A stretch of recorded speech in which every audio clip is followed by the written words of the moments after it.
Hello students.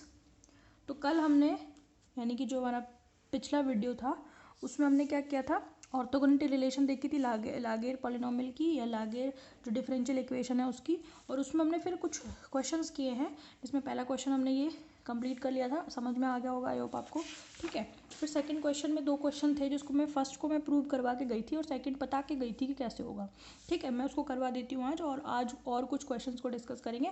फिर हम नई यूनिट शुरू करेंगे बाउंड्री वैल्यू प्रॉब्लम्स, और देख लेंगे टाइम बचेगा आज तो आज शुरू कर देंगे, नहीं तो नेक्स्ट से शुरू कर देंगे। ठीक है, चलो सेकंड क्वेश्चन क्या था।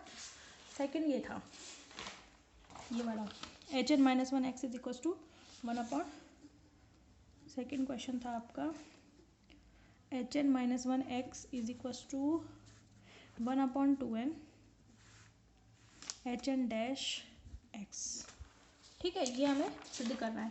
तो मैंने कहा था सिद्ध किसी से करेंगे, इसी से इक्वेशन 1 से, यानी कि जो सॉल्यूशन लिखा है हमने इक्वेशन 1, तो मैं इसको लिख रही हूँ बाय इक्वेशन 1।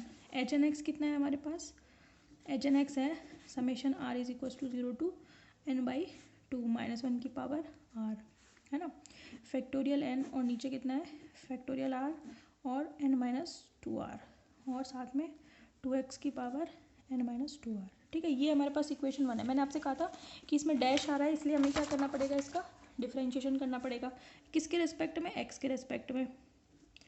तो फिर differentiating with respect to x, जिससे यहाँ पे क्या हो जाएगा एच एन डैश एक्स, दोनों साइड ही करेंगे डिफरेंशिएशन ऑब्वियसली। ठीक है, इधर देखो इनमें तो कोई चेंज नहीं होगा, केवल इसका डिफरेंशिएशन होगा। ठीक है, summation R is equal to 0 to N by 2 minus 1 की power R factorial N factorial R factorial N minus 2 R. इसमें देखो डिफरेंशिएशन, इसमें से ना 2 तो निकाल लो अलग, 2 की पावर एन माइनस 2 आर को तो निकाल लो अलग, वरना डिफरेंशिएशन में गलती करोगे। तो बचा क्या, एक्स की पावर एन माइनस 2 आर, और एक्स की पावर एन माइनस 2 आर का डिफरेंशिएशन क्या होगा, एन माइनस 2 आर तो आ गया आगे, और एक्स की पावर कितनी बची एन माइनस 2 आर माइनस 1, इतनी ही तो बची। समझ में आ रही है आपको। ठीक है, ठीक है, अब थोड़ा सा ध्यान से देखना, पावर में थोड़ा सा ट्विस्ट है। ठीक है, देखो ध्यान से, H N dash X is equal to summation R is equal to 0 to N by 2 minus 1 की पावर आर फैक्टोरियल, है ना। ये फैक्टोरियल एन को भी मैं खोल रही हूँ, तो क्या बचेगा एन फैक्टोरियल एन माइनस 1, और नीचे क्या आ जाएगा factorial R factorial N minus 2 R. सही बात है ये। ठीक है, अब देखो आप ध्यान से, एक काम और कर लो आप साथ में, जैसे आपने इस फैक्टोरियल एन को खोला है ना, आप इस फैक्टोरियल एन माइनस 2 आर को भी खोल लो, जिससे क्या आएगा बाहर एन माइनस 2 आर आएगा, और अंदर क्या बचेगा एन माइनस 2 आर माइनस 1। ऐसे मैं इसलिए कर रही हूँ ताकि मैं इस एन माइनस 2 आर को क्या कर सकूँ, काट सकूँ, इसको इससे काट सकूँ। अब मेरी बात ध्यान से सुनो, यहाँ पे 2 की पावर कितनी है एन माइनस 2 आर, अगर इस 2 की पावर एन माइनस 2 आर में से मैं एक 2 निकाल लूँ, एक 2 मैंने क्या कर लिया निकाल लिया, तो क्या बचा यहाँ पे 2 की power N minus 2 R minus 1 बचेगा। ऑब्वियसली बात है, ये कितनी भी पावर है मैंने उसमें से एक निकाल लिया, एक निकालने से क्या हुआ, 2 तो अलग हो गया, और इसमें बच क्या गया 2 की power N minus 2 R minus 1, उसको मैं इसके साथ कंबाइन कर सकती हूँ कि नहीं कर सकती। तो क्या बच जाएगा 2x की power N minus 2 R minus 1 बन जाएगा, 2 मैंने निकाल लिया बाहर। समझ में आ गई। अब ये एन माइनस 2 आर से एन माइनस 2 आर कैंसिल हो गया। ठीक है, इस एन को और इस 2 को बाहर ले लो, इसलिए क्योंकि यहाँ देखो ना सिद्ध करने में 2n आ रहा है, समझ में आ रही है। ये 2n किसके साथ मल्टीप्लाई होगा एच एन माइनस 1 एक्स से, एच एन डैश एक्स तो मेरे को मिल गया, मेरे को चाहिए 2n, इसलिए मैंने इसमें से क्या कर लिया 2n को अरेंज करके बाहर निकाल लिया। ऑब्वियसली बात है ये इसके बटे में आएगा ना, नीचे आएगा कि नहीं आएगा, summation R is equal to 0 to N by, क्या क्या बचा वो लिख देते हैं, माइनस 1 की पावर आर बचा, एन माइनस 1 का फैक्टोरियल बचा, आर का फैक्टोरियल बचा, एन माइनस 2 आर माइनस 1 का फैक्टोरियल बचा, और 2x की power N minus 2 R minus 1 बचा। इसको क्या लिख सकती हूँ मैं, इस पूरे समेशन को, जब मेरे पास n था तो मैं उसको ये लिख सकती थी, अगर मैं n माइनस 1 लिख दूँ तो मुझे क्या करना पड़ेगा, यहाँ भी n माइनस 1 लिखना पड़ेगा, यहाँ भी n माइनस 1 लिखना पड़ेगा, n माइनस 1 आ रहा है, n माइनस 2 आर माइनस 1 आ रहा है, और यहाँ पे n माइनस 1 माइनस 2 आर या n माइनस 2 आर माइनस 1, तो इसकी जगह पर मैं n माइनस 1 लिख सकती हूँ, एच एन माइनस 1 लिख सकते हैं कि नहीं लिख सकते। तो हम यहाँ लिखेंगे H N dash X is equal to 2n summation R is equal to 0, अरे समेशन वमेशन क्यों आएगा, ब्रैकेट आएगा केवल, इसकी जगह पर तो हम क्या लिख सकते हैं, H N X 2n H N minus one X. तो ये H N minus one X कितना हो गया, कितना हो गया भाई, 2n को नीचे ले जाओ, 1/2n एच एन डैश, ये तो सिद्ध करना था। बात समझ में आई? शुरू से देख लो क्या किया हमने, हमने लिया सॉल्यूशन, ठीक है, सॉल्यूशन को डिफरेंशिएट कर लिया, डिफरेंशिएट करने के लिए मैंने इसमें से 2 की पावर -2r को हटा लिया, बाकी का डिफरेंशिएशन कर दिया। फिर मैंने क्या किया, इस n को खोल लिया और फैक्टोरियल -2r को भी खोल लिया, ठीक है, जिससे ये इससे कैंसिल हो गया, और इसमें से मैंने 1 2 निकाल लिया, ठीक है, जिससे इसकी पावर में 1 की कमी आ गई, 1 की कमी आने से 2n तो आ गया बाहर, बाकी जो बचा वो n-1 था, ये वाला, उसको मैं इधर ले गई, ये 2n को इधर ले गई, ये सिद्ध हो गया, ठीक है, समझ में आ गया। मेरे को पता है हुआ नहीं होगा आप लोगों से ये, ठीक है, कोई बच्चा होगा जिसका हुआ होगा, बाकी आप लोगों ने बताया तो था नहीं कि आपका हुआ कि नहीं हुआ, तो नहीं हुआ होगा, मेरे को पता है। चलो खैर, और देखते हैं कुछ क्वेश्चन हर्माइट पॉलिनोमियल के ऊपर। क्वेश्चन नंबर 3, प्रूव दैट, इसमें भी 2 क्वेश्चन हैं, क्या प्रूव करना है। फर्स्ट क्वेश्चन है h2n 0 इज इक्वल्स टू -1 की power n factorial 2n upon factorial n, ठीक है, ये तो पहला क्वेश्चन है। दूसरा क्वेश्चन है h2n + 1 0 इज इक्वल्स टू 0। तो ये 2 क्वेश्चन हम लोगों को करना है। चलो प्रूफ देखते हैं।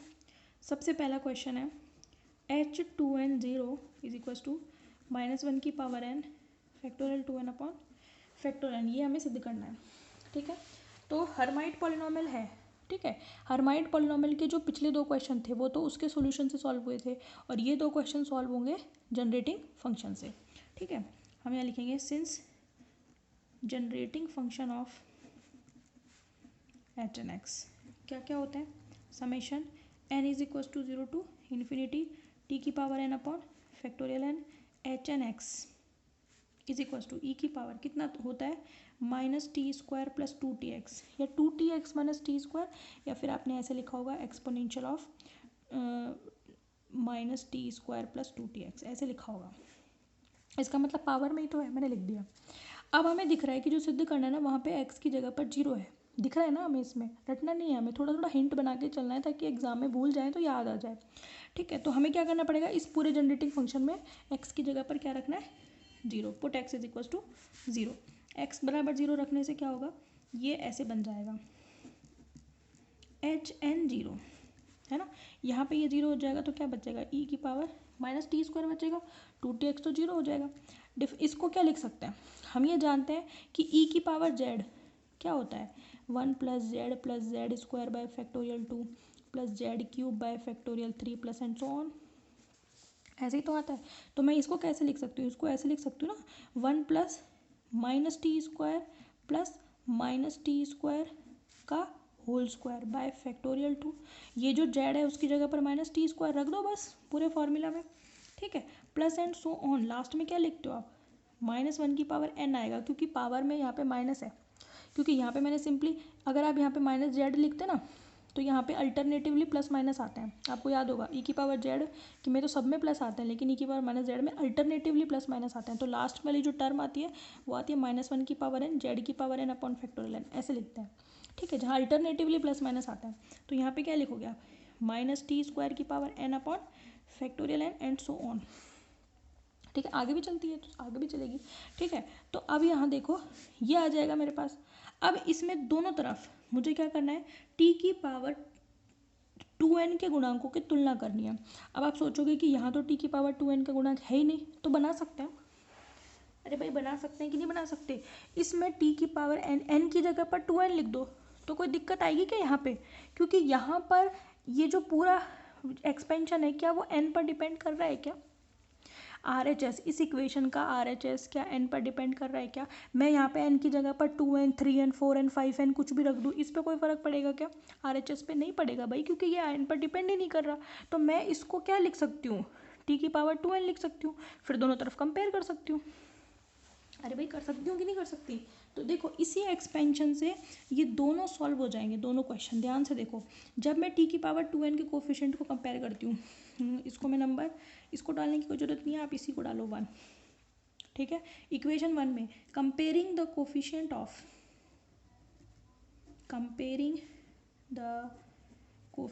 Of t raise to power 2n, ठीक है। यहाँ पे 2n आएगा तो क्या आएगा भाई, यहाँ पे n की जगह 2n लिखना है, यहाँ भी 2n लिखना है, क्यों, इस पे कोई फ़र्क नहीं पड़ेगा उससे। समझ में आ रही बात आपको? तो कितना आ जाएगा यहाँ पे, क्या लिखोगे, h2n 0 अपॉन फैक्टोरियल 2n, यही आ जाएगा।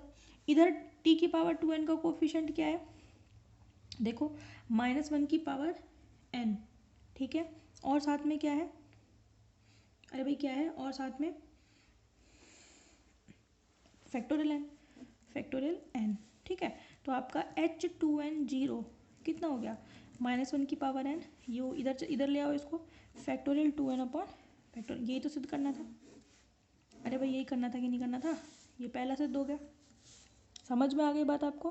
ठीक है, समझ में आई बात आपको? तो अच्छा, आप ये सोच रहे होगे कि n यहाँ पर आ रहा है, ठीक है।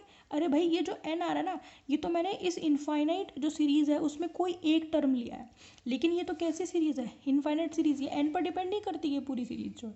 समझ में आ गई? ये तो मैंने बीच में कोई टर्म ले ली, nth टर्म कोई ले ली। समझ में आ रही है? तो वहाँ पे यहाँ पे t की पावर 2n का कोफिशिएंट क्या होगा, -1 की power n upon factorial n, और इधर तो कोई फर्क ही नहीं पड़ रहा, इधर 2n लिख दो। अब अगर मैं दोनों साइड क्या कर दूँ, t की पावर 2n+1 के कोफिशिएंट को कंपेयर करूँगी ना, तो सेकंड वाला सिद्ध हो जाएगा। आपको याद कैसे रहेगा कि कहाँ कौन सा कोफिशिएंट कंपेयर करना है, अरे भाई इससे याद रहेगा, जब 2n है तो t की पावर 2n का कोफिशिएंट कंपेयर करना है, यहाँ पे 2n+1 आ रहा है तो t की पावर 2n+1 के कोफिशिएंट को कंपेयर करना है, ठीक है। यहीं पे कर देती हूँ। सेकंड क्या है आपका, h2n+1 0 = 0। In equation 1 compare coefficient of t की पावर 2n+1, तो इधर n की जगह पर क्या रखना है, 2n+1, तो क्या मिल जाएगा, कोफिशिएंट को कंपेयर करना है ना, तो ये तो आएगा नहीं, क्या आएगा, 2n+1 0 अपॉन फैक्टोरियल 2n+1। लेकिन यहाँ कोई 2n+1 का कोफिशिएंट आ रहा है क्या, कोई भी कोफिशिएंट नहीं आ रहा। अगर आप कहोगे कि मैडम इससे अगली टर्म, तो इससे अगली टर्म देखो क्या आएगी, -t² की पावर n+1, इससे अगली, तो ये क्या बनेगी, 2 आ गया और n+1, तो कितना होगा, 2n+2 बनेगा ना, t की पावर 2n+2, 2n+1 थोड़ी बनेगा। तो t की पावर 2n+1 का RHS में कोई कोफिशिएंट नहीं है, तो 0, इसका मतलब h2n+1 0 की वैल्यू क्या मिलेगी, 0 मिल जाएगी। समझ में आ गई मेरी बात आपको? तो ये आपका क्या हो गया, दूसरा भी सिद्ध हो गया, ठीक है। तो जब आप इस वाली सीरीज़ में t की पावर 2n को कंपेयर करते हो तो फर्स्ट रिलेशन आता है, और इसको करते हो तो सेकंड। तो ये जो आएगा ना क्वेश्चन, ये दोनों पेयर में आएंगे, या फिर आएगा तो ये पूछा जाएगा, अलग भी पूछ ही सकते हैं, इसको भी पूछ ही सकते हैं, ठीक है। तो इम्पॉर्टेंट है कुल मिलाकर ये। चलो एक और क्वेश्चन देखते हैं लागेर के ऊपर, क्वेश्चन नंबर 4। प्रूव दैट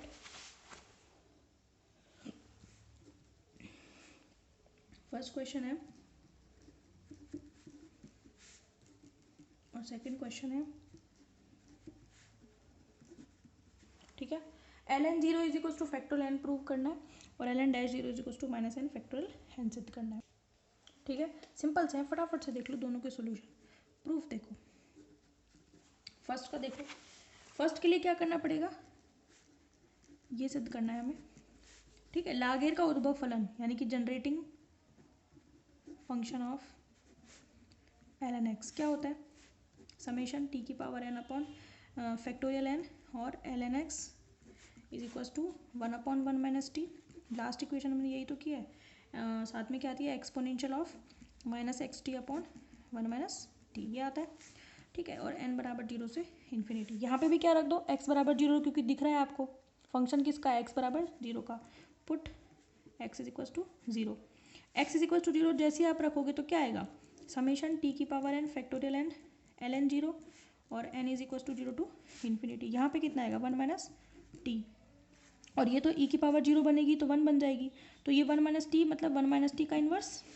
और इसको सॉल्यूशन, इसको कैसे खोलोगे आप, 1 + t + t² है ना, फिर डैश डैश डैश, आगे जा करके क्या आएगा, t की पावर n, ऐसे तो खोलोगे भाई, इसका जो सीरीज़ खोलोगे आप ऐसे तो खोलोगे 1 + t + t² आगे जा करके, क्योंकि आगे जा करके क्या आएगी। अब इसको क्या लिख सकती हूँ मैं, ध्यान से देखो, इसको क्या मैं ऐसे लिख दूँ, डैश डैश डैश आगे भी जाएगी। अरे लिख सकते हो कि नहीं, यहाँ पर भी n is equal to 0 to infinity है। दोनों साइड कंपेयर कर दो ना t की पावर n के कोफिशेंट्स, ठीक है। कंपेयरिंग कोफिशेंट ऑफ, समझ जाना आप है ना, t की पावर n। तो इधर से कितना आएगा ln 0 अपॉन फैक्टोरियल n, और इधर 1, तो आपका ln 0 is equal two factorial n आ तो गया। फर्स्ट प्रूव्ड, ठीक है। सेकंड कैसे प्रूव करोगे? सेकंड आपको ऐसे प्रूव करना है कि जो आपका क्या नाम से वो है ना लागेर की डिफरेंशियल इक्वेशन, उसको लिखना, यहाँ पे कर दो। सेकंड देखो ln dash 0 is equal to, since Laguerre differential equation, आज थोड़ा जल्दी में इसलिए थोड़ा समझ जाना, डॉक्टरों वाली राइटिंग लिख रही हूँ, आपको समझ में आ जाएगा लागेर डिफरेंशियल इक्वेशन क्या होती है, ठीक है। क्या होती है? x ln double dash x plus 1 minus X ln dash x plus n ln x is equal to 0, ठीक है। इसमें क्या करो आप, x बराबर 0 रख दो। 0 रखने से क्या आएगा, ये 0 हो जाएगी पूरी टर्म, यहाँ पे ये 0 हो जाएगी, तो क्या बचेगा सिर्फ ln डैश 0, और इधर से ये क्या बन जाएगा n और ln 0। अरे भाई ये बचेगा कि नहीं, अरे भाई बचेगा कि नहीं, बचेगा। अब देखो आप मेरी बात ध्यान से सुनो, ये ln 0 को हमने क्या सिद्ध किया है, फैक्टोरियल n, तो मैं ऐसे लिख सकती हूँ ना ln dash 0 is equal to, इसको उधर ले जाओ minus n factorial n using first relation. ये जो फर्स्ट है ना ये काम में आया, यहाँ पे ये जो ln 0 है उसको उधर लेकर जाओगे तो माइनस n ln 0 आएगा, और ln 0 की जगह पर मैंने फैक्टोरियल n लग दिया, जिससे मेरे को ये मिल गया, ठीक है। तो इस तरीके से ये आपका कंप्लीट हो गया। जल्दी इसीलिए कर रही थी ताकि टाइम रहते आपका ये खत्म हो जाए और कल हम बाउंड्री वैल्यू प्रॉब्लम ही शुरू करें। तो ये आपके सारे क्वेश्चंस हो गए हैं इंपॉर्टेंट जितने भी थे, ठीक है, जिनके आने के चांसेस हैं। इसके अलावा भी आपके बुक्स में क्वेश्चन है, कोई अगर आपको इंटरेस्टेड लगते हो आप तो कर लेना, बाकी इतना करके जाओगे सफिशिएंट है, ठीक है। फिर हम शुरू करेंगे कल next unit boundary value problem. Okay, thank you.